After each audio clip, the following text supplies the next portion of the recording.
Hi, this is Rabbi Chaim Coffman. Welcome to our 163rd installment in the Torah portion of the week. We are holding by Parshas Bo, the last of the plagues, plague of the locusts, plague of darkness, and the warning of the plague of the firstborn, etc. We get Rosh Chodesh, the mitzvah of Rosh Chodesh, etc. We get the Paschal offering, the Passover festival, death of the firstborn, packed parsha here. As we see, so Torah tells us at the end of the parsha, chapter 13, verse 8, it says, "And you shall tell your son on that day, saying, is because of this that Hashem acted on my behalf when I left Egypt." Right? In other words, you were going to tell him when he asked the question. Right? It's the question of the Passover Seder. Right? You're going to answer him. This is what Hashem did for us, etc. Right? Because the essence of all this is on the festival. Right? It's on the festival of Passover. And specifically, Leil HaSeder. The Seder night. Right? First two nights Passover outside of Israel. First night here. This is a mitzvah. Right? It's a mitzvah for a father to tell over the story to his son, in order to put in him emunah, right? To put in our children emunah, belief in God. That is the time, right? We read the Haggadah, we tell the story. That is the time to put into our kids emunah, belief in God. So says Moiv Rebbe, Arav Agon Moshtar Moshlita should be well. He brings down and Chochmah V'das, it's commentary on Chumash, and he says God gives the power to every father to give this over to his kids. The person, not going to get upstairs after 120 years. God's going to say, "Hey, you just read through the story, you didn't do anything. You really didn't explain anything. He said, come on, you didn't give me the kelim. You didn't give me the vessel, the ability, in order to give over to my son." Right? So God's going to say, not true. I gave every father that ability. And a person can have tremendous siyata d'shmaya, tremendous amount of heavenly help. Now, you have to know how to do it. When they're younger, you bring puppets, other things to enact the story. They get older, tell deeper aspects of the exodus from Egypt. And a person, Rabbi here says, the father shouldn't waste his time talking about other things, right? You got to get that in, right? As much as possible, the fact that God runs the world, that God is in charge. So that means you got to prepare. It's going to take time. So even when you're cleaning for Passover, you got to set aside time. You got to prepare. You got to know what you're going to give over. And it's done in a way, as we see through the Haggadah, right? It's question and answer. Right? It seems a little bit strange. Commentaries ask, why is it set up that way? Because the person asks the question, thinks of the question himself, and he gets an answer. When he gets an answer that's satisfactory, it's going to make a rosha. Right? It's going to make an impression on the person. Because imagine you thought of the question, and now you're getting an answer to your question. It's much more special, because you're the one who thought of the question. So it's back and forth, but you got to give him a good answer. You can't just throw out an answer. You got to give him a good answer. You have to explain it. Obviously, everyone according to their age, right? You have to answer your kids. You have to know how to do that, right? But in general, you have to put in as much effort to put this idea in their heads, right? And it's not, as my Rebbe says, the person's going to waste time talking about other things. Just rub it up, dub. Let's eat. Let's just run through the Haggadah. That's no meaning anyway. Comes on the Zohar. Now, we don't normally bring down the Zohar, but it's an interesting Zohar. The Zohar explains on Rosh Hashanah, one of the things the person gets judged for is how he handled himself on Leil Seder. How did he give over at the Passover Seder? Because you may think, well, what's the person going to get judged on? The person get judged on, did he learn Torah? Right? When the first question is going to get asked. Did you learn Torah? Were you honest in business? Be asked a lot of things. Right? And you get judged on a lot of things. But to tell me I'm going to get judged on Rosh Hashanah because of how I conducted the Passover Seder, I think it's a little bit mugzam. It's a little bit exaggerated. Right? Not that I'm coming to question the Zohar. God forbid. But that shows how important the Seder is. So what do we learn from here? So everyone knows, well, if you don't, you'll know now. Everyone knows how special the Seder is. Right? It's the time for the kids to shine. Kid comes home, or he's already got a few days off, but he's got this whole Haggadah, he's got all these questions, and it's their time to shine. Right? But there's a question on that, and the question is, Torah here says, I got an obligation to tell the story to my son. You got it to Labincha. I have to tell it over to my son. But he's the one asking all the questions. He's got like 1,000 questions. So who's the one doing the telling? So we say it really doesn't matter. The fact that he asks the question's good, but you have to give him the answers. Right? He asks this question, what's the answer? Avadim. Right? We say we were slaves to Pharaoh in Egypt. That's the answer. I mean, you have to explain it. How our forefathers got there. What the Egyptians did. And how bad it was if it wasn't for God. We never would have come out. Right? No nation ever escaped the Egyptians. Right? Most powerful nation at that time. And Moshe Rabbeinu doesn't want to go. Why doesn't he want to go? He looks up in the heavens, understands how to read the heavens, the stars, etc. And he sees an angel of God, an angel of the Jewish people, intertwined like a double helix with an angel of the Egyptians. Because every nation has a guardian angel that is going to plead in front of God for the needs of the nation. So Moshe Rabbeinu looks up and he sees these two angels intertwined. When they're intertwined like glue, impossible to escape. God says, Mo, don't worry. You forgot I'm above nature. The Jewish people would never come out according to nature. You're right. So I'm going to make all these plagues. I'm going to do all these things to show I am God. I am truly in power. No one else has power like me. And what am I going to do? I'm going to change nature. Right? Since I'm going to change nature, they're going to come out. Even if I have to change nature.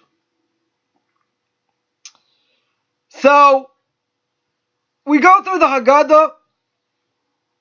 You have to remember. A few months before, we're busy cleaning any place that you think there was chametz, that there was any leavened product. You got to check. So we're going to be very scrupulous. We're going to check. We're going to work hard. But you also have to prepare. Right? Every holiday has their special influence. So I have to understand what the holiday's about. Understand what the customs are like. So you have to prepare. You can't just wing it. You have to give over. You have to put into your kids' minds what it means. What the holiday represents. You may have to act it out. Famous story of Cheskel Levenstein. Zecher Tzadik Livrocha. He was the mashgiach of the Mir Yeshiva. In the Mir. And in Panovich.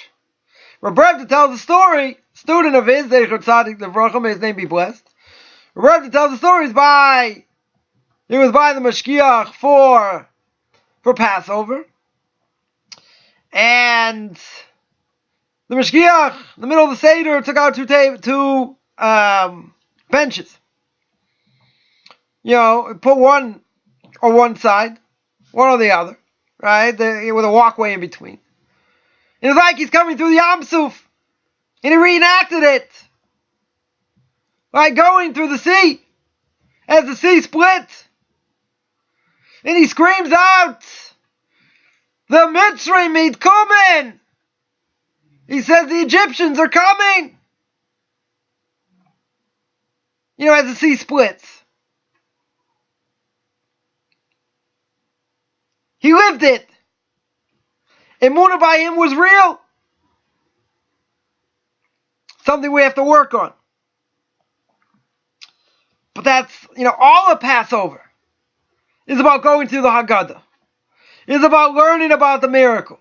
It's about putting the emunah, the belief of it all, that God runs the world inside us. But the essence of doing it is at the Seder. Right? That's the time. The rest of the time, fine. The rest of the holiday, but that's the time. It's an auspicious time. Right, so the Haggadah says, Chayav Adam Lirois as Atzmoi. The person has to see himself that he came out of Egypt. The Rambam has a little bit different version. The Rambam says, Chayav Adam Leheira'ois. He says the person's obligated, Leheira'ois. Same root as to see. Different form. Right, it's active. So what does Leheira'ois mean? To demonstrate. You have to demonstrate you came out of Egypt. How do you do that? How do you demonstrate that? Right, you demonstrate it because you have matzah maror in front of you. You have wine in front of you. You're doing it in a way where you're remembering the essence of the mitzvah. You got matzah. You got wine. Right? You got bitter herbs. You got maror.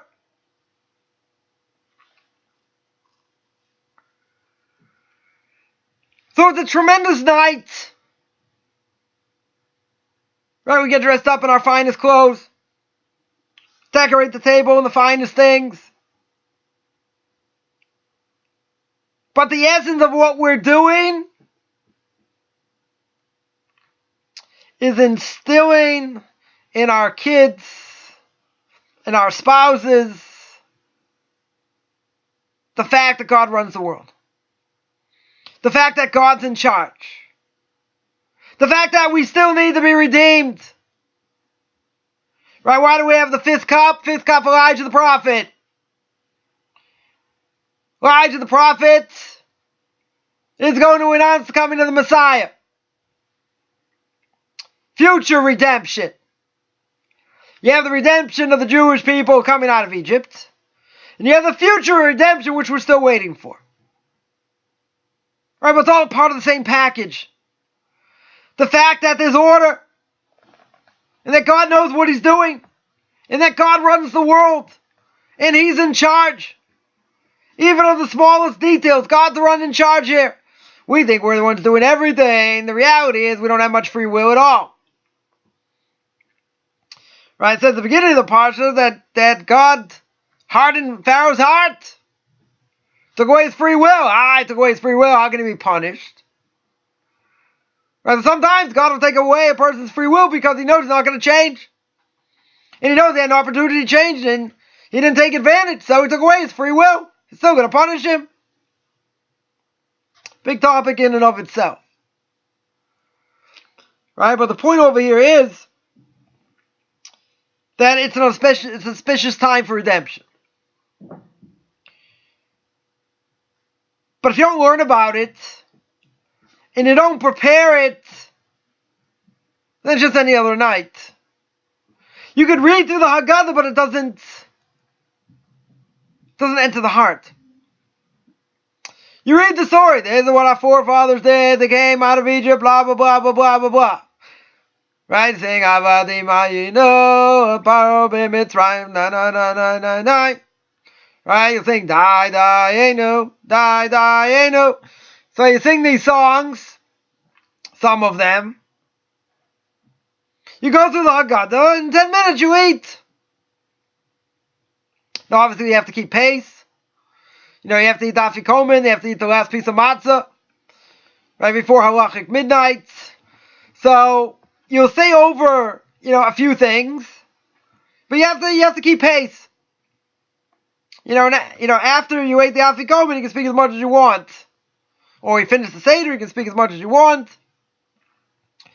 But the whole point of the night is instilling this idea. We should do it all year round. True. Instilling that idea is not an easy thing. Right? Since we have difficult lives, everyone has difficult lives. So seeing when a person gets thrown around, this and that, to be able to see divine providence is hard. It's very, very difficult. But we have to live it. Right? You have to constantly remember the goodness that God does. You have to remember what we're doing here in this world. The fact that God gives us the ability to have a connection to Him. And that doesn't mean that even if we do the right thing, that everything's going to be good. That everything's going to be meaning everything's going to be easy. I mean, everything is good. You just have to know how to look at it. Right? And at the highest level, Nachum Ish Gamzu, Rabbi Akiva said, Gamzu L'Toiva, everything is good. Okay, we're not at that level. But if we see, if we look in the world and we see what God's given us, and we see what we have, there are difficulties. There are hardships. What about the goodness? Got air, got water, got food, not starving, got a roof over our heads. Pretty darn miraculous. A lot of good things God does. Right? We got to make a list of things we're thankful for. Then go through it, even when it's hard. But it's the belief and the understanding that God runs the world, God's in charge, and He knows what's best for us. Right? Because the mitzvah of belief in God, right? Exodus chapter 20, God gave the Torah to the Jewish people. What's first? The 10 Commandments. Anochi Hashem Elokecha. How do I know that God is the Lord my God? Because it took me out of Egypt, took me out of the house of bondage. That 3 million people saw, witnessed.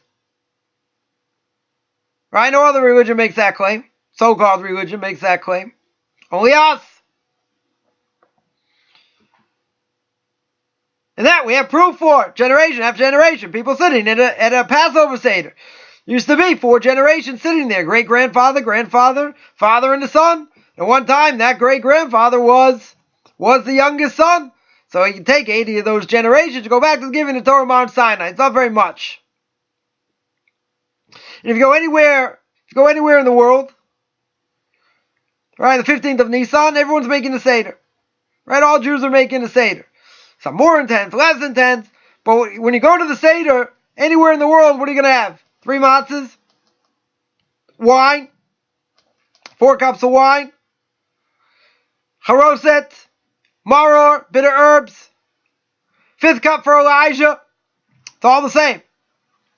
Okay, a few customs here and there, a little bit different, but in general, everything that's going to be done everywhere in the world is exactly the same. What a coincidence. That doesn't show divine providence. Right, so belief in God by us, by the Jews, is through knowledge.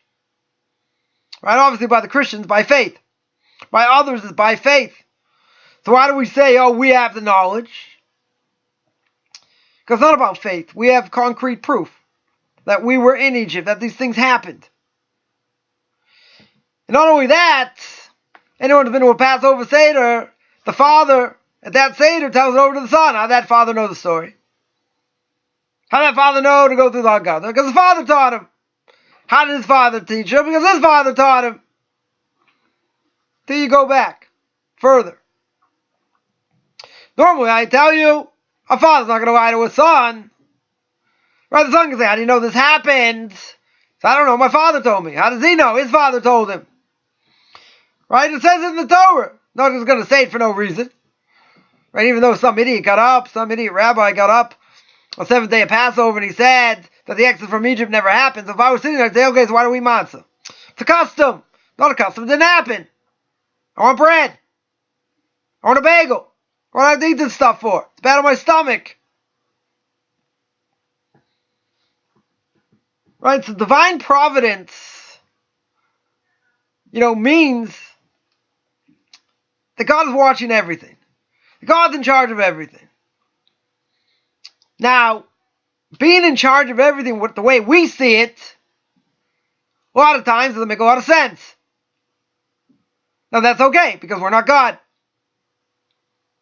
He's the one in charge. He's the one putting everything into motion. Not me. I'm for sure not in charge. We have no control over everything, over anything. Right, but we have to see. We have to see what goes on. Sometimes God gives us a little bit of a bone, throws us a bone, that we can actually get a glimpse of certain things. Whatever, we can see a little bit of order in the chaos. And who made the chaos? We did. And that's why God's ways are totally hidden. But there are times, we can actually see things clear. But for the most part, we're living in God's hiddenness. Hiddenness within hiddenness. Does that mean God's still not in charge? Doesn't mean that. It just means I'm not privy to see how it all works. Right? Nature is what it is. And all these things happen miraculously in nature. Look how a seed, put it in the ground, DNA reproduces. Oranges, apples, this, that. Just saw something today where Victor Miller said, his name be blessed. It talks about fruit growing on a tree. And it gets very loose or falls off when it's ripe. Continues to do that. Before it's ripe, can't get it off. Hard as a rock. Why is it by these things it happens, to other things it doesn't? You can say, wow, it's an interesting coincidence. But that's the DNA in the seed. Who put the DNA in the seed? Haphazard? It's not haphazard. Not at all. Wouldn't make sense. So Victor Miller says, yeah, it's a good way to see divine providence. You see, it happens exactly when it needs to. Every single time. Got an apple tree, an orange tree. So when do they fall off or get very loose? The fruit, when it's ripe. Before that, does it get loose? No. Will it come off? No. Not in general, unless it's like really bad weather or whatever. But it's not going to come off. It only comes off exactly when it's ready. That's pretty wild. Think about it. It shows there's design. And it shows their order. That there's order. So Victor Miller says, you want to see divine providence of the world? Go out to nature. Go see how nature works. Jose Lovell says, also, similar thing. He says, you want to see miracles? Look at the human body. And he goes, he goes through detail. How the human body works. The miracles of the human body. Are you going to say, why is it so miraculous? This happens, that happens. All these chemical processes. Yeah. Why does it happen that way? Now imagine the brain so small. All these wires attached. One little wire goes out of whack. Person's out of whack. Millions of them. There's order. There's definitely order. Right? Hard to say that all this stuff sort of happened. It evolved through mutations. These things we have to reinforce. Yes, we know them. Yes, it's obvious.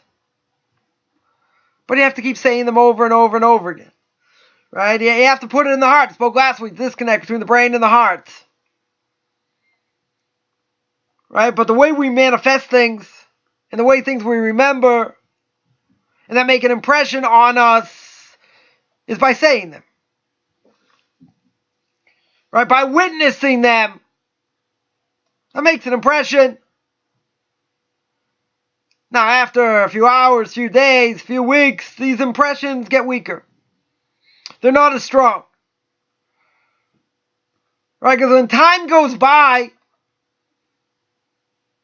unless I'm constantly thinking about it, the potency of it is weaker. Right? So a person has to work at that. Right? It's definitely not an easy thing. That's why if a person has some sort of epiphany, some sort of, I don't know, they feel something, spiritually, they have to grab it. It doesn't last very long. So we always have to be aware. This is one of the harder things to do. Because we get distracted. We live in the physical world, we totally get distracted. When we get distracted, we forget about the simple things. And as we're going in 10 different directions, we forget what our purpose is. We get lax. We don't realize. We fail. The small things, the obvious things, you'll say, come on. How could it be a person forgets these things? Depends on a number of things. What happened to him that day? What life brought him. What's going on with his kids, his family, this, that. We get distracted. Can't get distracted. You got to focus. You got to know the right thing to do and you got to do it. Can't act on emotion. But a lot of people make a mistake. Something happens, knee-jerk reaction, answer. Can't do that. Because whatever comes out of a person's mouth is going to regret. Totally going to regret. You got to be careful.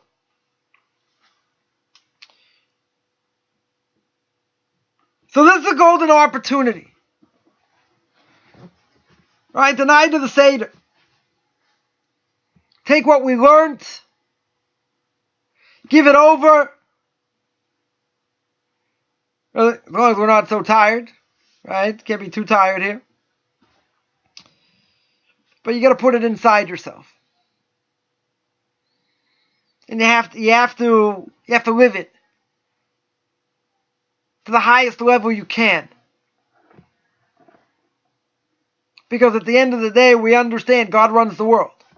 And when you go outside, you read the news, whatever, you see, wow, sounds like we live in a very godless world. Way people speak, way people act. Cynicism towards religion, towards rabbis, this, that. We live in a messed up world. Well, guess who messed it up? We did. So we got to sanctify it. We got to make it better. We got to try harder. It takes effort.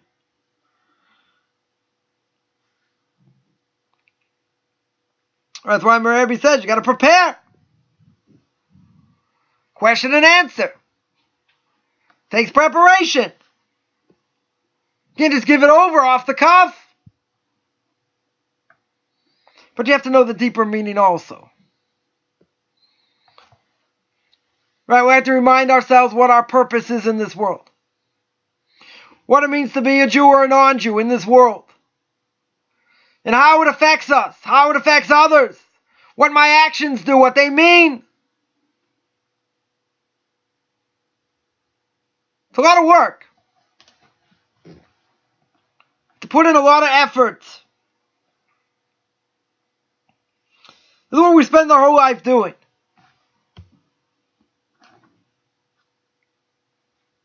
And the effort that we put in, we're going to get. We're going to see results. Again, sometimes it's better, sometimes it's worse. But we have to be constant. We have to be consistent in our efforts. Even if we're tired, even if we struggle, we have to put our best foot forward.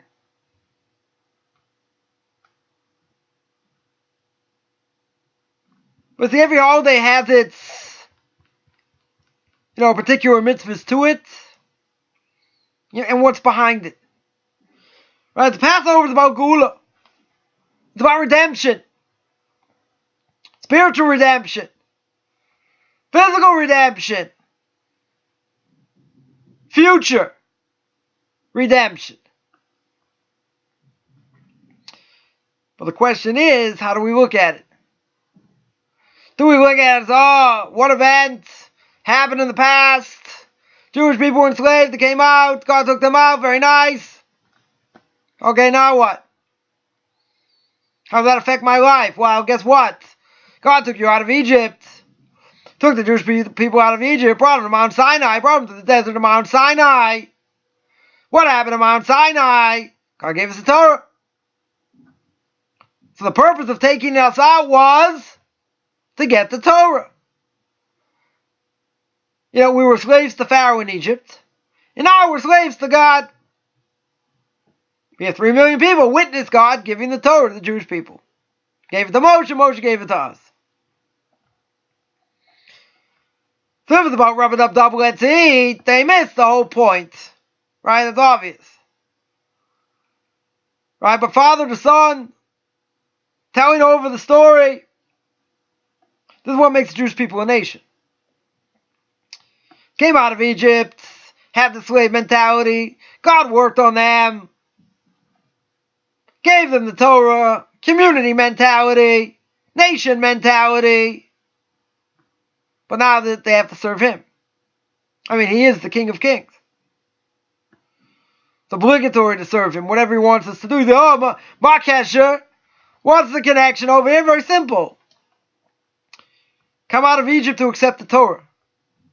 Makes you into a nation. That's why Moshe Rabbeinu had to grow up in the house of Pharaoh. He needed to know what it means to be a king in this world in order to teach others who the King of Kings is. One possible explanation. But where's he going to learn kingship from? How would Moshe Rabbeinu know anything about kingship? And how to approach a king and all that? You have to see, real king, real flesh and blood king. Right? Who did he see? He saw Pharaoh himself. And he saw what he did. And he saw how he ruled. So once you hear that, you read through the Haggadah, someone says, okay, rub it up double, let's eat. But this is so crucial. Coming out of Egypt, major tenet of Judaism. Divine providence. Giving of the Torah. That's been the meat and potatoes of the Jewish people. Observance of Torah. Can't pass down a feeling. So the father tells the son, when that son becomes a father, he tells his son, this is what happened in Egypt, this is what you have to do. Now you're obligated to God. Right, we have to keep His Torah. This is what it means to keep the Torah. But you don't just tell over the story. It's not going to be so exciting. Got to embellish it a little bit. You're going to sing. You're going to give it over with fire. You're going to enjoy. But you have to understand what's behind it. You have to understand, the fact that, God overturned Egypt. Destroyed the place. Totally destroyed it. Took all the wealth out. And Pharaoh had to watch the whole thing.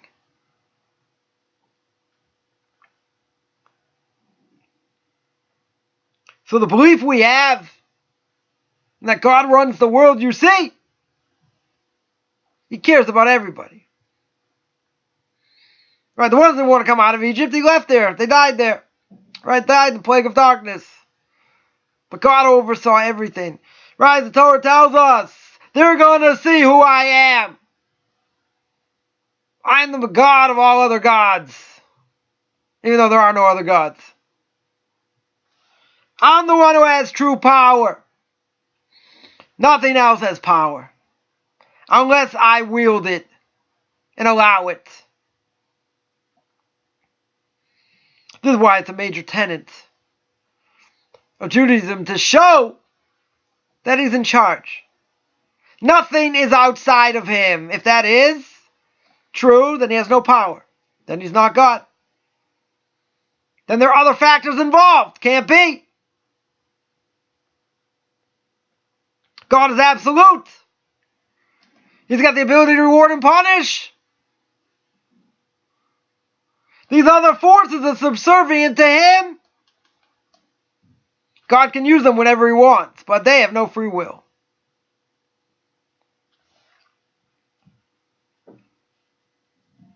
So that shows his power. Shows what he wants in this world, even if it doesn't look that way. And in the end, what's the purpose?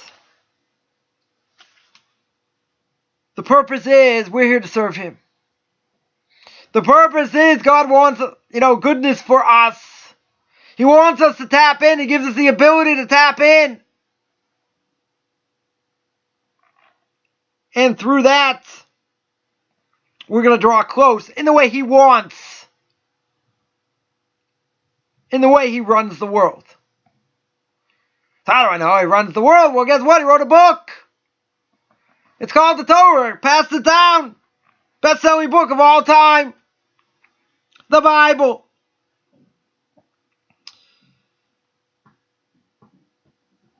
So as we're getting closer to Passover, somewhat, still got a few months away,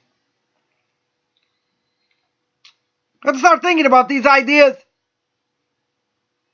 How they affect my life, how to put them in my life, how to live them, even if life is hard. Because that's the ultimate belief in God, even if things are hard. We know God is doing it for a reason.